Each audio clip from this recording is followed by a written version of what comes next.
Hi friends, I welcome you on my YouTube channel, and in today's video I invite you to draw and paint with me a watermelon in watercolors. And this exercise is very simple, it is very summarish, and it will help you a lot to enjoy your time and to paint something with me in watercolors. If you're for the first time here on my YouTube channel, my name is Ala, I'm a sketch illustrator and watercolorist, and from 2020 I'm an art teacher too. For this marvelous work in watercolors of the watermelon, you will need an A6 size watercolor paper, you will need a pencil and an eraser.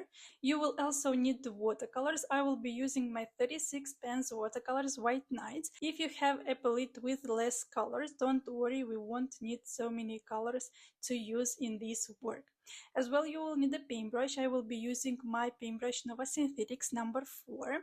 If you have any bigger size of the paintbrush, it will work also well, but pay attention that if the size of the paper is bigger, you will need as well a bigger paintbrush. Don't forget about the water and some tissues. So let's jump in.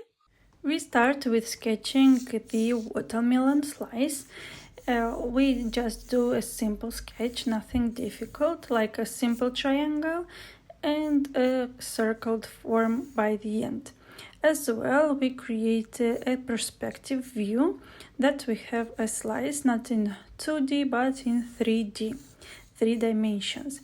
To understand more about perspective, I have on my YouTube channel a video where I explain more about perspective, line perspective in drawing, perspective in drawing. I also have another class about the perspective in watercolors, but because we usually aerial perspective or perspective in watercolors we use in landscapes, we don't use it over here. Instead, the perspective in drawing, we draw it here to create depth. As well, I added the seeds, erasing the sketch with my kneadable eraser, because in this way the watercolors will be transparent and the lines won't be visible later on. Once the drawing is done, I proceed with watercolors. In watercolors, first color that I use, it is ruby color. To create the base color, we always use the color with a lot of water. In this case, we preserve the transparency of the watercolors, and if we need, for example, to adjust the color, like I'm doing now with orange color, it is simpler to do because the color is light enough and it is not necessarily to remove, to lift up the color, to add another. Another thing that I add here is I'm working with different textures, and I apply on wet technique different colors. So for example, I started with the ruby color, and little by little I introduced as well some orange color. When I saw already that the color that I want, it is too light and I want to add intensity, I add more ruby color. So all these things I add during the while paper it is still wet, and we have a beautiful transitions from one color to another. To learn how to create these beautiful transitions, I also have a video here on my YouTube channel, a tutorial on textures. These textures, any person who want to initiate in watercolor should watch, because there are a lot of techniques and textures that we use in many cases while using watercolors. It can be while working with details or while working on landscapes. Last trick that I'm using now, it is creating a lighter color where the connection between the green color and red color on the watermelon happens.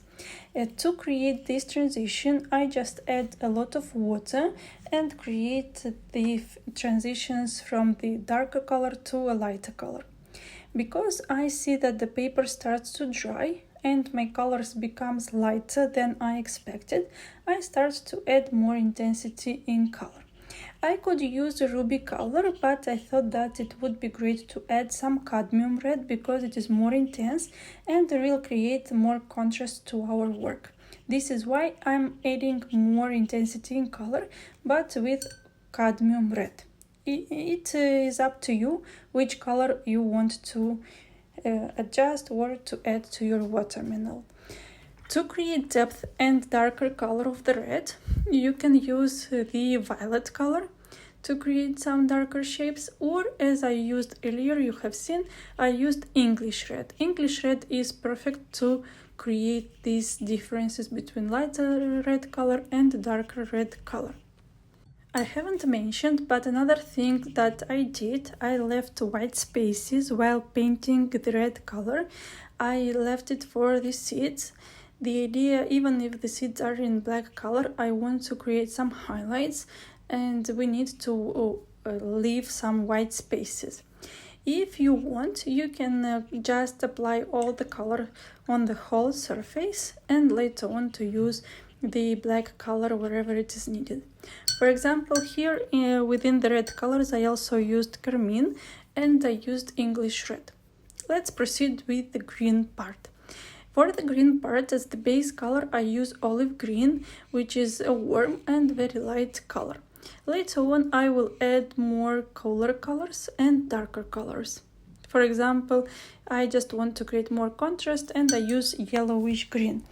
Usually, I don't make use of cadmium red and neither yellowish green. But here I decided that I want to create a very contrasty work, and this is why I use these colors too. And meanwhile the paper it is still wet, I add simple green color to add intensity. We will dry this work and later on we will apply the details and we will intensify the colors wherever it is needed. But now we are just working with wet on wet technique, and only after it we will work with wet on dry. So now I'm just finishing my first layer with wet on wet, and later I will add more details. I use some emerald green and I use as well some turquoise green to create this dark green color. If you don't have those, what you can do, you can use your green color and add any blue color in it to create a cooler shade. I dried the work and now I will proceed with working with the details. First I will proceed with the greenery. I will intensify the green part and will create the shape of this watermelon slice.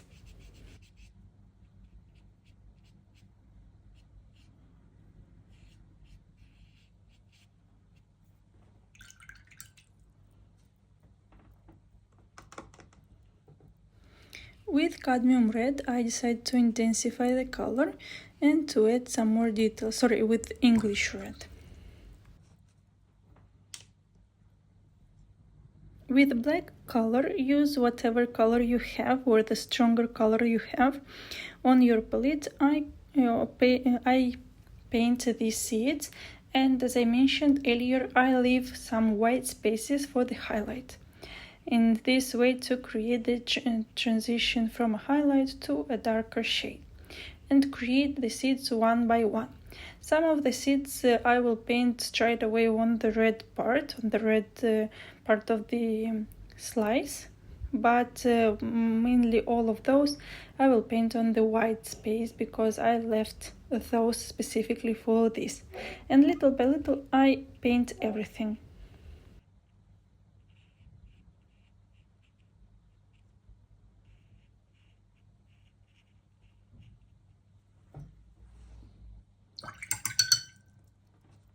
And last but not least, I add some shade on the watermelon slice that is close by with the seeds to create the depth, because we have some space in between the slice within the watermelon and the seeds.